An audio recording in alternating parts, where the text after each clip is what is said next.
नमस्कार, आप देख रहे हैं न्यूज प्लस 21। मैं हूं आपके साथ ललिता चक्रधारी। हरियाली भरे छत्तीसगढ़ को हरा भरा रखने के लिए लगातार वृक्षारोपण किया जा रहा है। बरसात के समय में बारिश की वजह से लगातार पानी की आपूर्ति होती रहती है, जिस वजह से बरसात के मौसम में ही पौधे रोपना सही रहता है।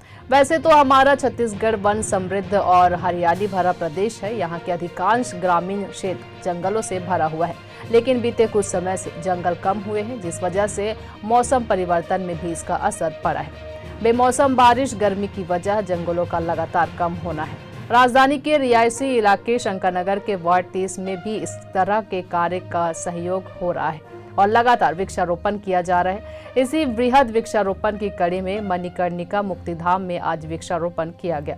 इस अवसर पर पार्षद सुमन राम प्रजापति ने बताया कि इस कार्यक्रम में मुख्य रूप से भारतीय जनता पार्टी प्रदेश सह कार्यालय प्रभारी छगनलाल मुतंडा, प्रदेश प्रवक्ता संजय श्रीवास्तव, टिकेंद्र वर्मा, अनूप खेलकर, प्रीतम महानंद, अशोक सुराना, आलोक शर्मा समेत कई तमाम लोग मौजूद रहे। इस वृक्षारोपण के अवसर पर जोन क्रमांक 3 से जोन कमिश्नर आर.के. डोंगरे के साथ बड़ी संख्या में वार्ड नागरिक भी उपस्थित हुए। ऐसे ही जानकारी से लगातार अपडेट रहने के लिए देखते रहिए न्यूज प्लस 21, आपके हक की बात।